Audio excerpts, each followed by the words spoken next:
Hey guys, how's it going? Today we are going to spend just some relaxing time here in the greenhouse and then in the Hartley puttering, just working on some little projects, some repotting. I've got a beautiful container that we need to drill some drainage holes in and then pot up using some of the beautiful new things we recently picked up. But it's just a nice afternoon for that. It's kind of overcast and really chilly outside. We're expecting another big bunch of snow to come through the valley starting at about 10 o'clock tonight. It's supposed to go all through the night into tomorrow. So we'll see what happens there. But if you look through the doors here, the kind of cloudy doors, you can see that circular plant stand. Remember the stand that my mom got for me? She surprised me with that one day. We had it in the center of the Hartley with hyacinths on it and then other plants. And then we moved it out. I think initially, did we move it out for the Christmas tree? I think we did, because that's where we put the Christmas tree, and I haven't used it in there since. So I thought, well, we could try. We could put it in there because there is, you know, that big center area is open again. Maybe we could pop it in there and then pot up some of those new succulents that we just got from Mountain Crest and put them on that rack. Now I only have 4.5 bags of cactus soil left right there. So we're just going to repot until I run out of soil. But in here, I've got this galvanized container that's super unique. I think I picked it up a year or two ago on one of our antiquing trips with my mom. And I don't know if Monica was there for this one or not, but either way, I have not planted it up yet. And I thought today would be a great day because we've got some beautiful plants. And look at this thing. It is just gorgeous. I'm not sure with the original, if there's like an actual use for this shape of container. It looks decorative to me. I like the feet on it. I think those are really neat. There's a little fleur-de-lis right there. And I just like the handle, like the kind of basket effect that this container has. Now, if you look down in here, you can see the little bolts that are holding the feet on. And then if I turn it this way, this is actually the front. This has got like a little drain. Oop, but it sits up about 1 inch from the bottom. So even though you could really use this as a drain hole, you'll still have water collecting at the bottom, and I don't really want that. So I'd rather leave that on because I like the way it looks. And then we'll pop a couple of drain holes in through the top here, and it can just drain out right through the bottom. But we've got these beautiful hellebores. This is Winter Ballet Lola, and we've got Jacob right here. And then we've just got a bunch of other beautiful things. I was thinking possibly we might use one of these Silver Swirl Centaurea. So pretty. Let's see. Yeah, it's a nice looking one. Look at that. Oh, so pretty. We've also got some gorgeous saxifrage in bloom and tons of buds. We've got some violas right here. We've got a Russell right here sitting in front of the thrift. So we've got beautiful Daydream thrift. Yeah, I think we can put together something really pretty in this. Also, I wanted to give you an update on our radish garden. Look at that. You can see some green. They're starting to sprout. That's so exciting to me. And there's a ton of seeds in here, so I expect all of this area to fill in. I think the seeds that were maybe a little bit closer to the surface have germinated so far, and then we will see some that are buried a little bit deeper come up in probably a day or two. And we've also got some very ripe limes right here. They have already turned yellow. They smell good. Oh my goodness. So first thing we need to do is take our drill, and I've got a metal drill bit, and we are gonna make a couple holes. Nothing to this really. It's a lot easier than putting holes in like a ceramic container or concrete. So we basically just take our drill and make a hole. I'm going to brace it in between my feet here.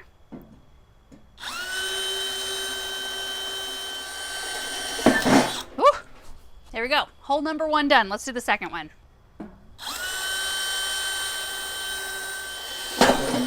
Oh, there we go. Nice. So 2 drain holes now, 1 on either side. I'm gonna have to move the radish garden for a moment. Okay, now we need to add some soil. I'm dealing with some fairly large root balls, so I didn't fill the container quite as full as I normally do. And I might still even need to remove a little bit of the soil. So we'll see how it goes. Okay, I've gathered up some beautiful things, and I just want this to look abundant and very full, which, you know, I've talked about a lot. Whenever I plant spring containers, I always jam them full of plants because this early especially, plants aren't putting on a tremendous amount of growth. They're just kind of sitting there doing their thing.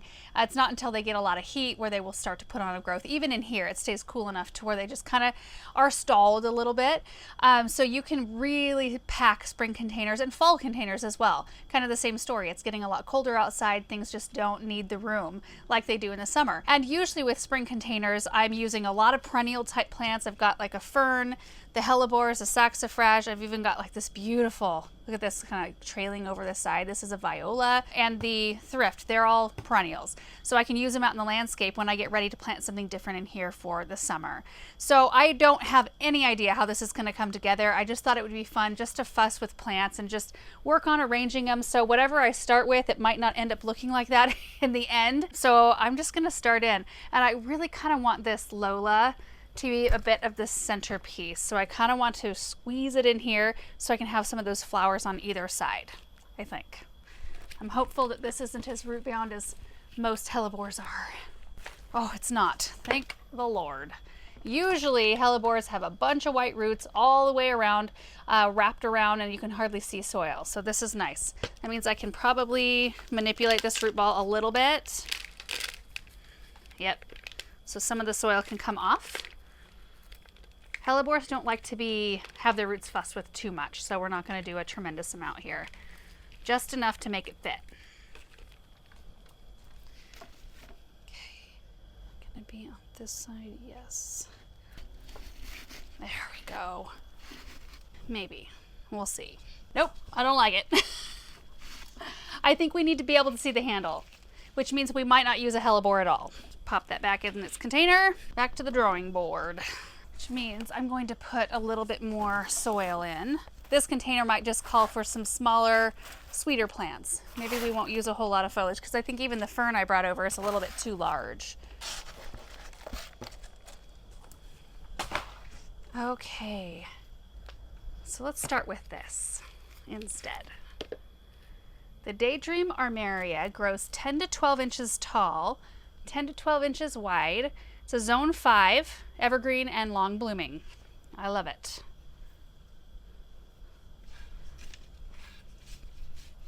So what if we had one of those like right in here maybe? With the Labrador Violet right here, and it's even got a sweet little purple flower. I'll try to get a close-up of that. But it grows 4 to 6 inches tall, 1 foot wide. Zone 3 tolerates moist soil. Ground cover blooms, let's see, May to June. Or in our case, January or February now. Squeeze that one right in front. And possibly a small blue pansy. These are the ones I rescued out of the greenhouse down at the garden center. They're from last fall. I used some of them in another arrangement here recently where I used lemon coral sedum and a geranium as a centerpiece, and I love it. I see it when I open the door. It's on a back table there. Oh, anyway, brings a lot of joy. Let's see. Yep, I think we're going the right direction. I've also got these baby tears right here. They are so pretty, and they will grow 1 inch tall by 12 inches wide, zone 8. Very useful in fairy gardens is what it says, but I think maybe having some trail over here and there possibly. Let's see, I think this might even be a little over large. Maybe if I tip that out. Does that still look too big maybe for this container?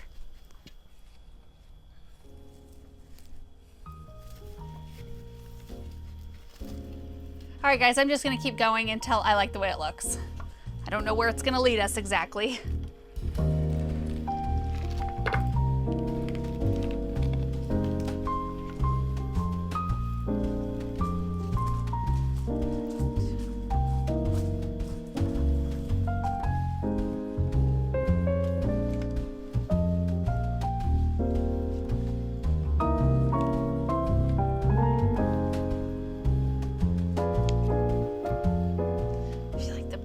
Is kind of needed.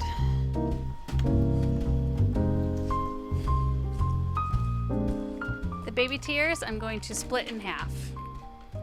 Look at that, 2 plants now. It's much easier when you've got a really small area to squeeze a root ball.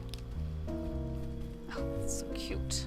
I wonder if I can split it again. Yep, okay. Split it again.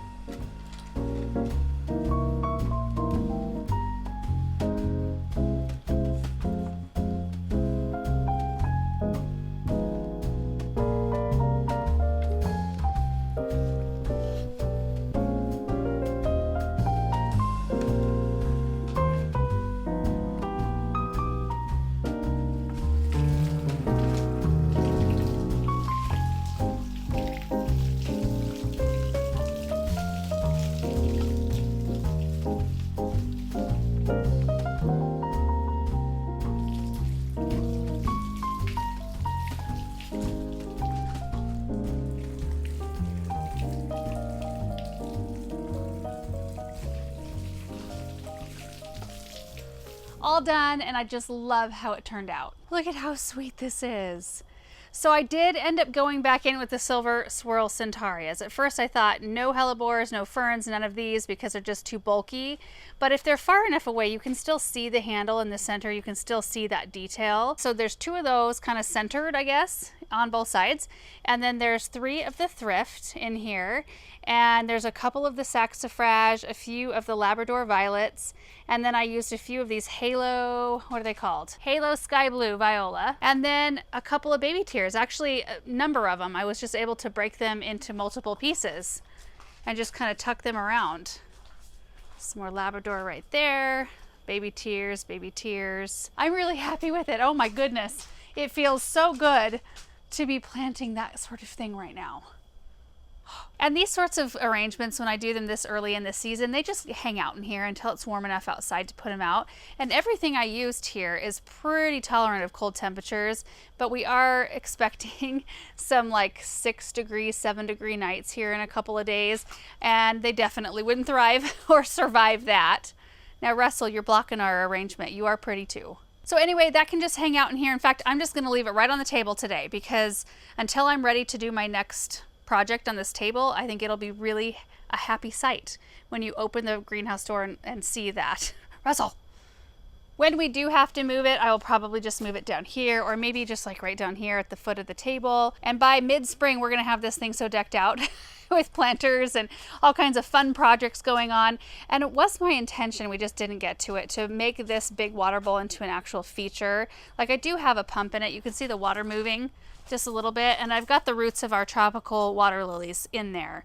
And I'm hopeful that they survive. But I've got that other bowl there. I thought it'd be fun to do like a second layer or level and have the water, you know, like more of a waterfall sort of situation. I think I would love the sound and the look in here. But we just didn't get to it this winter, and honestly, we'll probably move a couple of tables back in here when we get ready to get our annuals in. And it's nice to have a place for the tender things like coleus and potatoes, sweet potato vines, to hang out until we get them planted in the ground. But I just think this is the sweetest thing. I love the colors, the pink and the blue, and just the fresh plants. It feeds my soul. Oh, okay, so now we're going to bundle back up, take everything over to the Hartley, and get set up to repot some of those succulents in there.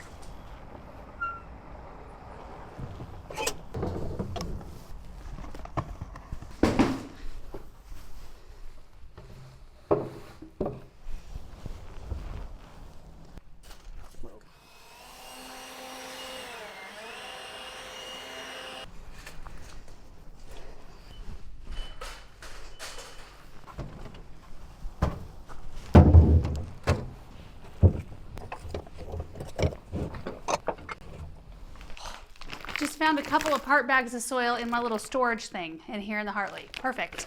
Get to pot even more. Okay, so there's the stand. It fits beautifully in here, even with the succulent bird bath. I thought that, I don't know, my perception of what will fit in this space is just really skewed somehow. But there's plenty of room all the way around it, especially once we can consolidate succulents and get them off the floor. So this will be great. I do need to wipe it down. I tried to blow off the dust, but it's pretty stuck on there. So I'll wipe that down and we'll be ready to go. I brought in some small containers here, terracotta and saucers. There's our cactus mix, but first I'm gonna stop and have my orange. Okay, snack time is over. So now we need to get down to business. First thing I need to do is clean our stand. Then I did bring in my potting tray, which I had taken it out to make room for the coffee stand when we had the Dream Stream team here. And it was on the counter there and taking up a lot of space. And I had my slushy machine out here and we had coffee and all the accoutrements for all those things. So I had moved that in. So I brought that back out. That's where we will be potting everything. So once we have this clean, then we can start in. And the things I'm going to start with first are some of these plants that I want to have just kind of on their own.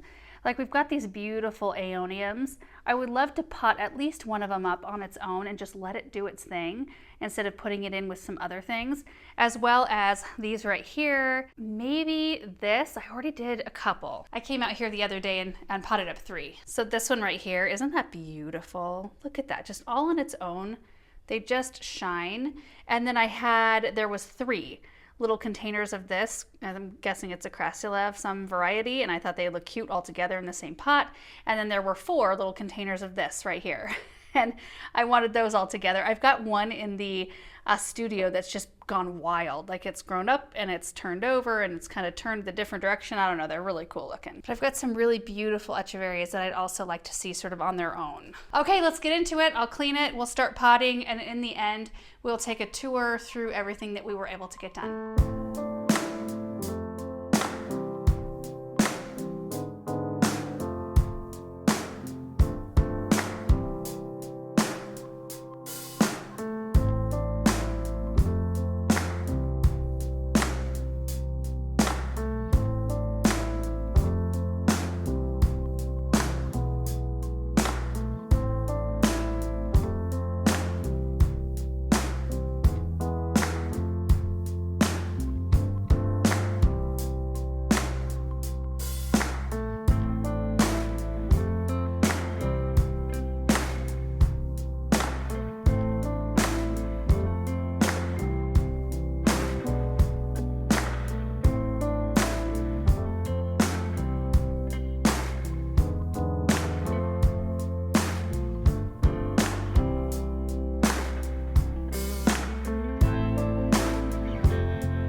able to get 33 succulents planted, which I think is pretty good. I mean, I look at what's left and it looks like I didn't even make a dent. And our rack is not full quite yet, but we will get there, and they're beautiful. So this is what you see when you walk in, our little succulent collection here. And when that thing is all the way full, oh, it's gonna be beautiful. And maybe we can pop that peperomia up top, something trailing, or just something a little bit more bushy, nothing really small because we won't be able to see it. So some of these, like the flapjacks here, I put 3 of them in this container. Doesn't that look pretty? And then like this one right here, I think this is I don't want to say. Maybe it's a variety of peperomia. I don't have a tag for that. I put 3 in this container, but then clearly, you know, just 1 echeveria there. This is I will tell you the names of the ones I know. Malaco echeveria. This is a Haworthia cooperi variegata. Isn't that gorgeous? These, I can't pronounce the name. Aromiscus something, I don't know. This is a sunburst aeonium. Isn't that pretty? I have another one of these that I'm gonna pot up for my mom because she came and looked at all these succulents and she really liked that one. This is a pinwheel echeveria right here. Look at that. I don't know what this one is exactly. Or this one, type of peperomia maybe. Here's another, don't know, echeveria maybe agavoides, whatever. This is a blue haze pachyphytum, another echeveria, crassula. I thought I had a tag in this big one. Do I? And it's just buried. I do tend to bury my tags because I don't like to see tags come out of pots. Oh, I think it might be the same as this one, right? And this one is a latte rose echeveria. That looks similar. I think it's the same. These are an orange delight sedum right here. Not sure. Echeveria. This is a string of something right here. These are Elora echeverias. We have a crassula. There's another echeveria that's kind of white, really pretty. These are Lola echeveria. Is this a topsy-turvy? Is that what they call these? I don't know. I feel like I used to know all these names a lot better. And there's a green pearl echeveria. All of these succulents came from Mountain Crest Gardens, and they all came either individually labeled or there's a guide because you buy them as a, not an assortment, a collection is what they're called. You can buy collections of 50, the small ones, and they come with a list telling you what is in each row. And typically the collections have like, I don't know how many rows, but in each row there'll be 4 or 5 of the same succulent. So they'll have names. So you could go to Mountain Crest Gardens and figure out what any of these are. I could as well. I don't have my list with me right now. They're just pretty. They're pretty plants. I was able to consolidate and get rid of 2 of the trays I had in here, but I've got these 2 full trays still left and 2 small trays left over here that are all full. Oh, so pretty. And you know, I love the mixed arrangements like our bird bath right here. I just love it. These plants are just doing so beautifully in here. But there's also something really satisfying about seeing a single variety in a container. Kind of allowed the space and room to, you know, grow to its full potential. These are string of watermelons that also came with the Mountain Crest load. But let me tell you what, these plants are so easy. They're so adaptable. I mean, you can shove them in this close together. These have been in the container for 6 months and they're not crowding each other out yet. Usually I get a good year out of a really crowded arrangement of succulents at least before I need to pop 1 or 2 out here or there just to make a little bit of extra space. Or I like to make arrangements, so sometimes I'll just redo the whole thing, just take it apart and use the succulents in other arrangements or repot them individually. It'll be fun though to see what these do. Boy, this one's bright, isn't it? That's such a bright spot. I love it. Anyway, it'll be fun to see what these do when, you know, allowed to grow to their more of their full potential. I mean, none of these will probably get full potential. Not like they would if they were in their native environment. And there's a few more that I would have liked to have pot up today, maybe even pot up another one of these, a nice big one, and several other ones that I want as individuals. Just need to go grab more soil. I have a tiny bit at the bottom of our last bag, so I ran it pretty much out. And you guys, that is gonna do it for our puttering projects today. What a wonderful afternoon. I have to say, I need to do more afternoons where I'm just